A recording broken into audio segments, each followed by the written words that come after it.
Hello everyone, this is Angel, and I'd like to go over today. I'd like to go over the new 11.5 Lightwave, and specifically over the Go Z button and one tool that just came out that will let you do loops to your actual mesh without affecting the UVs, which is pretty awesome actually.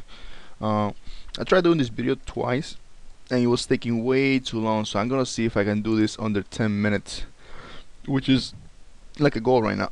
But anyway, so we had this high poly mesh that I did, and it's part of a bigger model, but I just condensed it so we can just see if we can get like good results just from this face. So first of all, what I did actually, and it's already being applied on this model. I I added more loops in Lightwave, and the first thing is you wanna I don't know, for some people it may be working, for others it won't be working, but you gotta go to preferences and pat your Lightwave to modeler. If it's not working the way you want it, if it's not transferring anything, go to Lightwave, create a box, and inside Lightwave, I'll show you real quick. Create a box. When you're here, go to I/O, hit Go Z. It will automatically create a path between both programs, but right now I won't be going into that. Remember, we only have 10 minutes. So I increase my mesh, I hit the Go Z button. I already created maps and displacement map. I created a texture map, which seems to be working fine. I also created a cavity map from my normal maps. I'm sorry, from my diffuse map or color map, whatever you want to call it. I created this map in order to create cavity inside Lightwave, so we're gonna see how this applies. Let's just quickly the reason you see these edges around here is when I transfer everything. When I went to Lightwave and I transferred the new topology with the new loops back, he created this. We can clean this up when you have more time. The other thing was I went into is creating UVs. You can pretty much move your UVs, or you can just hit the Go Z button and fix your UVs inside Lightwave and bring it back. But for now, let's just stick to it. So right now I'm just going to export my head. Just hit the Go Z, and I'm gonna show you how to get good renders. I know some people have been asking me for that, so I figured with the new Lightwave, new tools, it should be more interesting. So let's go to utilities. Right now, you just notice that the connection wasn't working. I'm just going to go into utilities. Go see update. Use Lightwave from disk, and just look for this. And there it is. I'm gonna show the new tool quickly. I'm not gonna go right into it. Well, pretty much it's under. Oh, can't even find it anymore.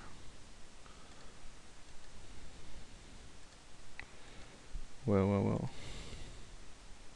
Okay, right here on the details, edit edges. Pretty much, it will give you like a box on top. If you hold Shift, I believe it gets rid of the loop. If you hold Shift and you right click, it will let you add another loop, and you can just pretty much move it wherever you want it. Same thing right here. Again, Shift, left click gets rid of it. Shift, right click will let you create something.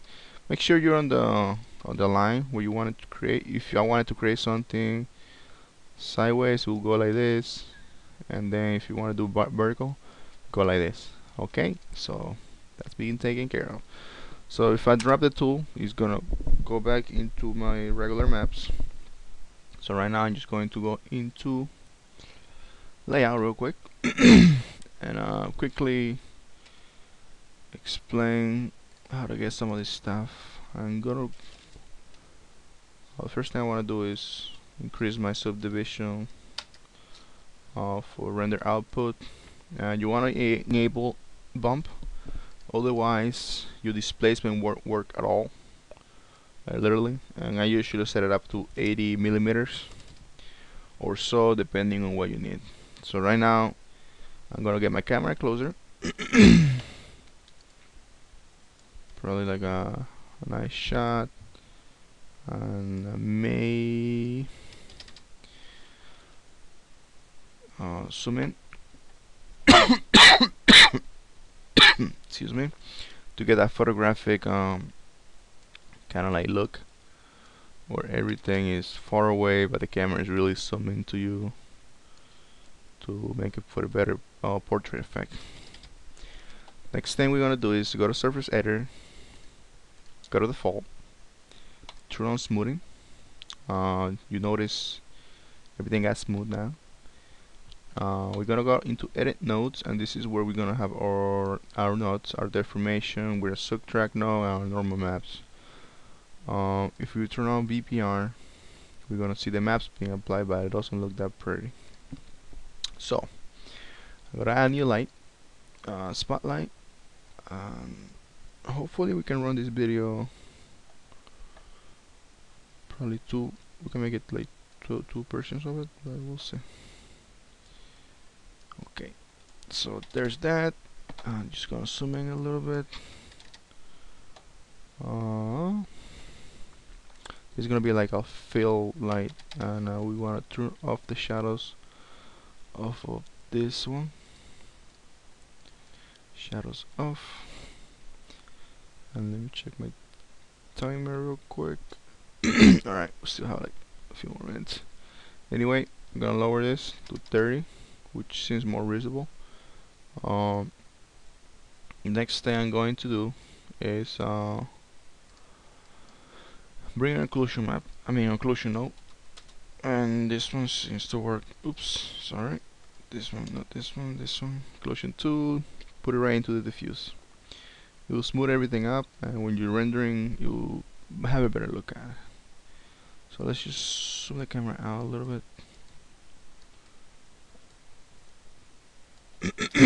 And I'm gonna bring fast scan in here, and we're gonna plug material into material, and right off the bat you notice everything is dark. So we want to bring an image map, color into diffuse color. Right now it's black, so that's why it looks so dark. I'm gonna choose my image map, and that's okay. That's weird. Oh, okay. I'm gonna set up to my UV and my Zbrush. I go into fast scan, and I'm going to set the diffuse to at least 95, so it's the closest to an actual thing, like the actual skin that we have in Zbrush, which is something like this, but we are the wireframe. So that's our high poly one, and we're gonna go into here. We're gonna turn specularity 0 down, glossiness 0. We'll keep that 0, 0, and we're gonna want this to respect the bump at least to 160 or 60. On this case, you're gonna leave it to 60. The next thing we want to do is plugging our normal node into our normal one inside fast scan. So let's see how this reacts to this. Yeah, let's see. You see the difference. And the other thing, we want to increase the. Actually, we want to fix our subtract node first. I usually set it up around this amount, seems to work the best. The other thing is increase our smoothness at least 160 maybe. Double-sided definitely. And I don't know, forgetting something. Occlusion, displacement. Oops. We have our color map, And let's just do a quick actually let's increase our subdermis at least for 30. I may brought the wrong one. Let's see. If it's actually doing what we wanted to do.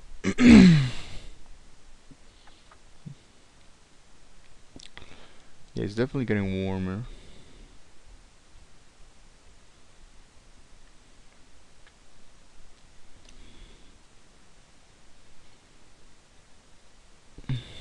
So definitely it's warmer. I think what we want to do now is lower this a little bit, at least to 35. Increase our well, right now it's increased to 11. So let's see if we can bring more lights into this. I think that's definitely gonna help right now. Let's just lower this for a little bit. Items, light, spotlight, 2. Okay. Press P for properties, turn off the shadows. Not so much light, but that should be okay. We may have to lower our normal maps. It seems to be a little strong right now. So let's just do that real quick. Let's just make it at least 60. And do a render and see what we get.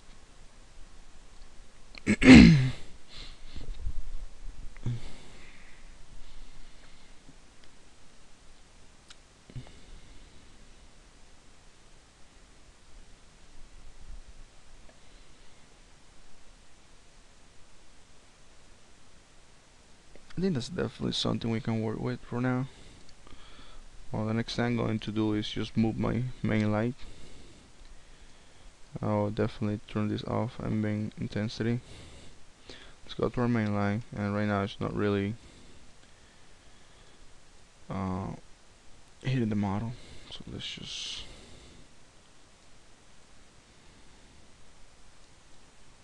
okay. So let's do that, and let's just make it more grayish. Do that. And I'm going to bring a rim line for this. So this one is going to go towards the back of the model. I'm very high. So let's do that and set it up right here. At least 300. Oops, 300. And let's just give it a different color than usual.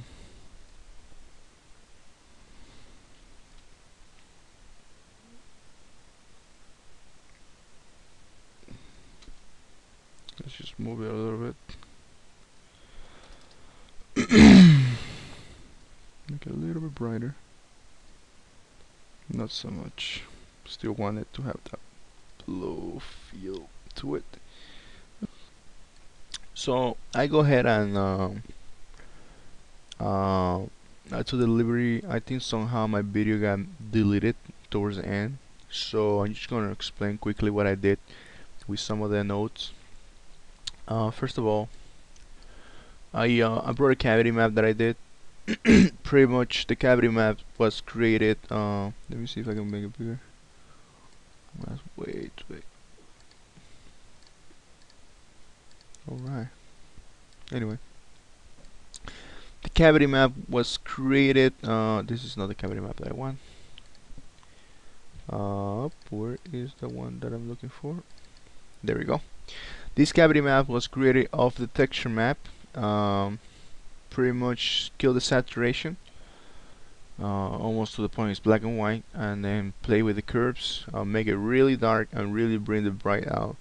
The dark spots is gonna be all the little cavities that you're gonna have on the face, or like the little pores on your body, based from the textures. And I didn't want to use the ones that I did on the actual mesh because they weren't strong enough, so I decided to make it out the textures. It's up to you which one you want to use. Also, I plug in the normal into the normal into normal from the fast skin. There's this button that says respect bump. This is mostly for the normal. It works for the normal, and it will show you normal bumps. I set this one up to 50, and on the actual map I set it up to 70, and you just want to play in between to see which one you get. You don't want it to look like, sometimes the biggest problem with renders is it looks dirty. You don't want that look. You want it to feel natural, so you don't push it too much, or you don't underuse it to the point it's not affecting your mesh. The other thing, I believe I put some lights. I put a rim light, I put a filler light, and I put a light under the model to light the dark areas that are under the eyes. Everything went into the fast skin, and I increased the subdermis visibility to 35, and epidermis is only 3%, which is not that much, to be honest with you, but it's enough. So right now let's just do a quick render so you can see what it looks like. Let's just see real quick.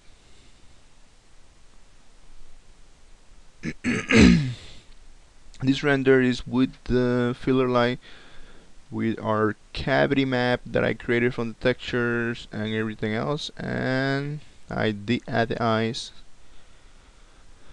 and it looks pretty soft. I did increase the settings on the camera as well, and I think I did a pretty good job exporting everything. And most important, it looks like a decent image out of our Zbrush sculpt that we did.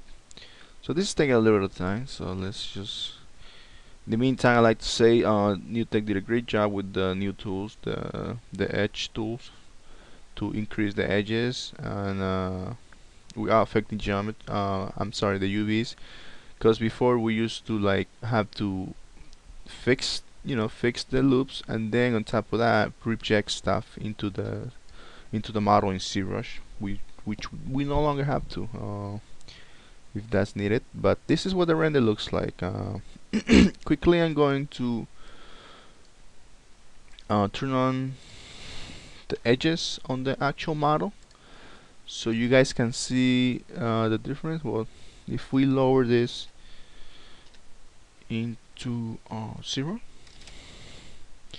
we can see the difference between our low poly one and our render, which is the high version of it. I think it's a big difference, if you ask me. And it's this is what's supposed to look like. It looks pretty darn close, and this is the wireframe for it in Lightwave.